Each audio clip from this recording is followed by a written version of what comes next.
I never thought a simple question from my son could unravel everything I thought I knew about myself.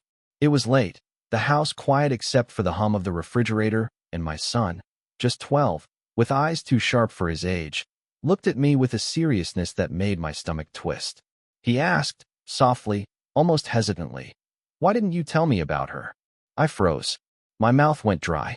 My mind raced for an answer, any answer that wouldn't make me sound like a liar or a coward.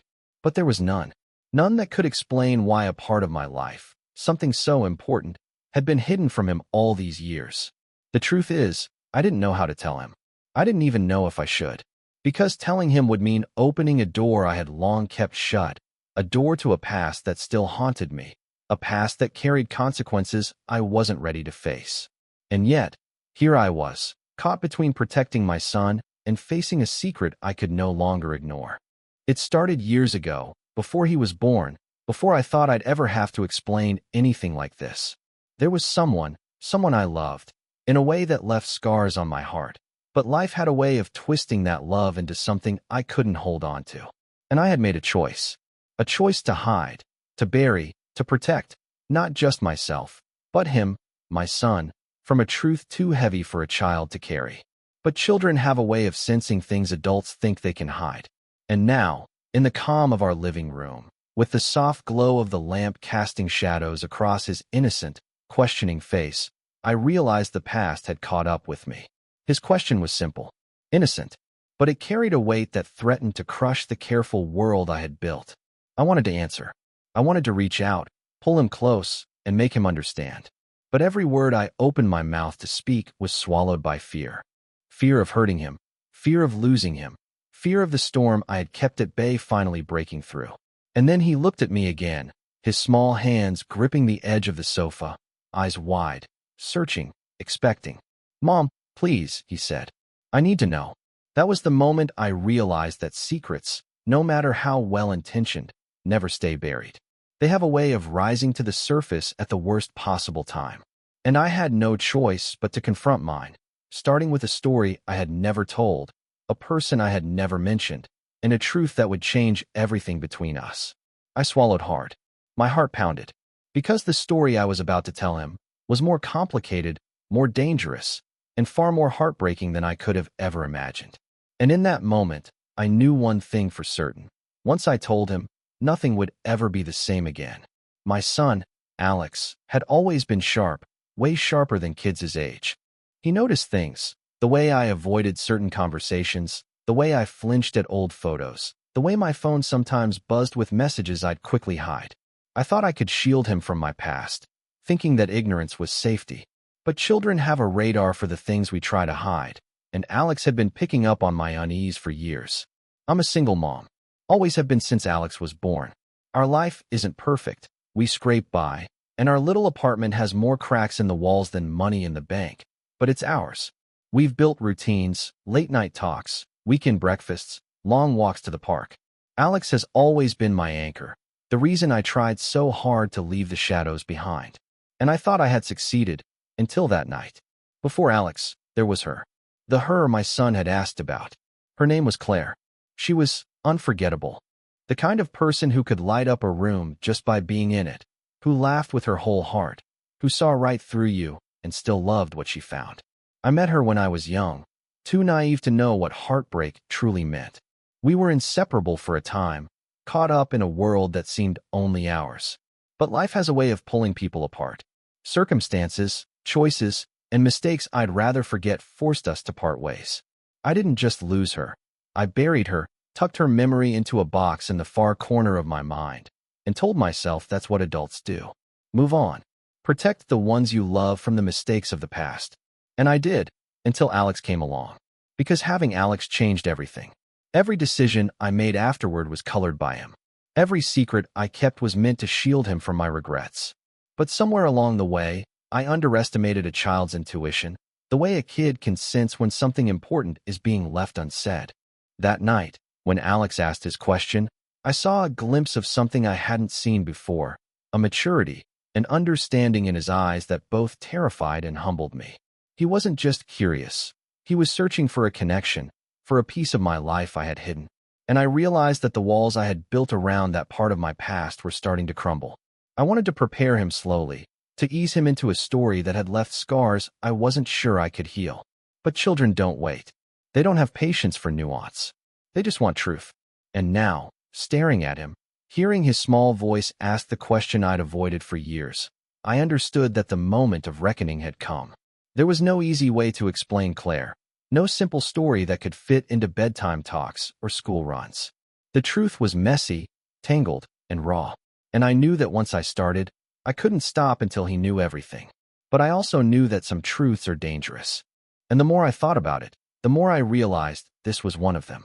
I could feel the weight of Alex's gaze on me, sharp and unrelenting. His question wasn't just curiosity. It was a challenge, a mirror reflecting everything I had been running from. I wanted to speak, to explain, but my thoughts were a jumble of memories, regrets, and fear. How could I tell him about Claire without unraveling the fragile trust we had built? "Mom, why didn't you ever tell me?" he asked again, softer this time, almost like he was afraid of the answer. My chest tightened. Every word I didn't say felt like it was suffocating me. I wanted to tell him that Claire had been a mistake, that I had lost her in ways I could never fix, that hiding her had been my way of protecting him from heartbreak too big for a 12-year-old to understand. But how do you explain that some loves are dangerous? That sometimes the people you care about most leave scars that last a lifetime?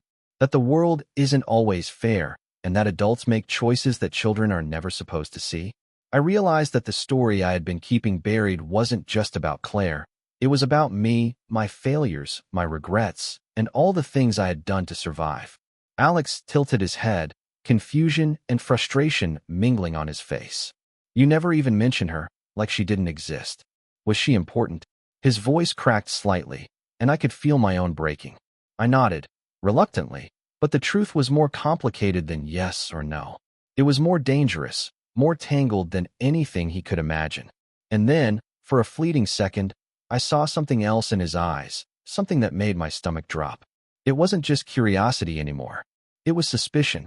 He had been piecing things together, little clues I thought I had hidden. Old photos tucked in a drawer, whispered phone calls, the way I sometimes froze when certain names were mentioned. And now he wanted answers. I tried to stall, to redirect the conversation, but Alex wasn't having it. "Mom, I need to know everything. Please." His hands gripped mine with surprising strength, a silent insistence I couldn't ignore. I swallowed hard, realizing the storm I had spent years avoiding was finally here. I had kept him safe from my past, from her, from the truth, but some truths refused to stay buried. And now, looking into his expectant eyes, I knew that whatever I said next could change everything between us forever. And in that moment, I realized I wasn't ready for the consequences of what came next. I could feel Alex's patience running thin, but more than that, I could sense the urgency in him, the way children do when they stumble upon a truth that has been carefully hidden. Every second I delayed felt like a lie stretching longer than it should, and I could see it in his eyes. He was starting to doubt me. And once a child doubts you, there's no turning back. I took a deep breath and tried to steady my shaking hands. "Alex, there are things I've kept from you," I said slowly, carefully, trying to sound calm when inside. Panic had already taken over. "Things I didn't tell you because I wanted to protect you. From people, from choices, from mistakes I made a long time ago." He frowned, leaning closer. "Mistakes? What kind of mistakes?" His voice was soft, but there was steel in it, the kind of determination only a child with a growing sense of the world can have. I hesitated, searching for words that wouldn't hurt him but would hint at the gravity of the situation. "There was someone in my life before you were born, someone very important to me. Her name was Claire." Alex's eyes widened, and I could see the pieces clicking in his mind, forming questions he wasn't saying out loud yet. "Claire," he whispered, almost tasting the name. "The one you never talked about?" I nodded, my throat tight. "Yes, and I didn't talk about her because what happened between us, it's complicated. And I didn't want to bring that complication into your life. I thought I was protecting you." He leaned back slightly, but I could tell he wasn't satisfied. I could feel the tension building between us like a storm about to break. Alex's voice was quiet, almost trembling. "Why didn't she stay? Why didn't she come back?" I wanted to tell him that some people leave and never come back, that life doesn't always follow the stories we hope for. But the truth, the real truth, was far darker than just heartbreak. There were things he wasn't ready for yet, choices I had made, secrets I had buried, and a part of my past I had tried to erase completely. As I struggled to find the words, my phone buzzed from across the room. It was a message from an unknown number, the kind that makes your stomach drop. I ignored it at first, thinking it was spam, but then another buzz came, and a strange chill ran down my spine. The timing was too precise, too deliberate. Alex noticed the change in me and frowned. "Mom, what is it?" I hesitated. I wanted to shield him, to keep him in the safety of ignorance for just a little longer. But the messages were a reminder that the past doesn't stay buried. It finds you. It creeps back in when you least expect it. And now, in that quiet living room, I realized what I was about to tell Alex might not just change our lives emotionally. It could bring something far more dangerous to our doorstep. I looked at him, trying to gather courage, knowing that the next words I spoke would open a door I could never close. I swallowed hard, finally finding the words I'd avoided for years. "Alex, Claire, she didn't just leave. Something happened, something I never told anyone, not even your father's family. She's gone, in a way that's not easy to explain." Alex's eyes widened. "Gone? Like dead?" I shook my head, but my hands trembled. "Not exactly. She disappeared. And it wasn't an accident. There were people involved, dangerous people. I tried to protect her, but I failed." He looked at me, confusion and fear mixing in his young face. "Dangerous people? What do you mean?" Before I could answer, my phone buzzed again. I glanced down, and my blood ran cold. Another message from the unknown number. It simply read, "Stop talking about her, or you'll regret it." Alex saw my reaction, the way my hand shook as I gripped the phone. "Mom, what's happening?" That's when I realized the past I had hidden for so long wasn't just a memory, it was alive. It had followed me, threaded its way into our lives, and now, by even speaking her name, we were in danger too. I looked at him, heart pounding, and knew the secret I was about to reveal would change everything, forever. I took a deep breath, forcing myself to speak even though my voice trembled. "Alex, Claire was involved with people who did terrible things. I didn't tell you because I promised her I would protect her, no matter what. And when she disappeared, I thought it was over, that I had done all I could. But it wasn't over." Alex's small hands gripped mine, his face pale but determined. "Mom, what do you mean it wasn't over?" I swallowed the lump in my throat. "She left a part of herself behind. Clues, messages, warnings. And I ignored them because I was scared. Scared that if I followed them, I'd put you in danger too. But now, by not telling you, I see I've only made things worse." He blinked, confused, scared, but listening. "What kind of clues?" Before I could answer, another message buzzed on my phone. I stared at it, frozen. It read, "You shouldn't have told him. Now he knows too much." My blood ran cold. The realization hit me like a punch.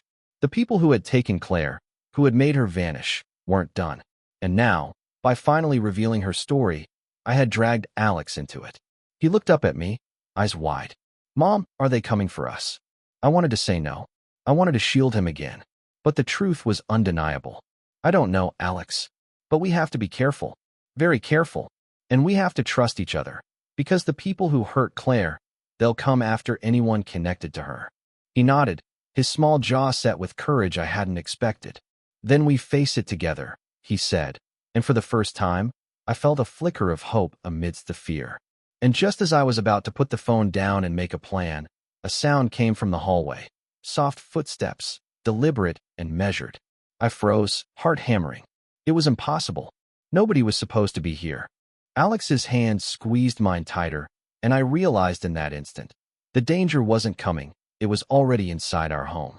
The footsteps stopped. I held my breath, trying to steady the panic clawing at my chest. Alex looked up at me, eyes wide, waiting for reassurance I wasn't sure I could give. For a long moment, the silence was deafening. Then, a soft voice called from the doorway. "Mom." It wasn't threatening, not like I had imagined. It was familiar, careful, almost timid. My heart skipped a beat. It was Claire. I blinked, unsure if I was dreaming. "Claire?" My voice was a whisper, a mix of disbelief and relief. She stepped into the light, older than I remembered, with a quiet strength and eyes that had seen too much. I never wanted him to know, not yet. I had to stay hidden. But seeing you both now, I had to make sure you were safe. Alex stared, stunned, then ran into her arms without hesitation. I watched as the two people I loved, separated by years and secrets, connected in a way I hadn't dared to hope for. Claire looked at me, her expression softening. I'm sorry I disappeared. I thought it was the only way to protect everyone, but I see now that hiding didn't help. I nodded, tears streaming down my face. We were all scared, but we're here. And we're together now. For a moment, the tension lifted, replaced by a fragile peace. The house, which had felt suffocating with secrets and fear, now seemed lighter, filled with possibility. Alex, curious as ever, asked the question that had lingered in the air. Mom, why didn't you tell me before? I smiled, squeezing his hand. Because sometimes, the right time takes years to arrive. But you're ready now, and that's what matters. We spent the evening talking, sharing stories, laughter, and tears. The past was heavy, yes, but for the first time, it felt like it could be carried, together. I realized that protecting someone doesn't always mean hiding the truth. Sometimes it means guiding them through it when the time is right. And yet, as the night deepened, I couldn't shake the feeling that our story wasn't completely over. Claire's reappearance brought relief, but also questions I couldn't answer. The unknown people who had forced her into hiding were still out there, and now they knew where she, and we, were.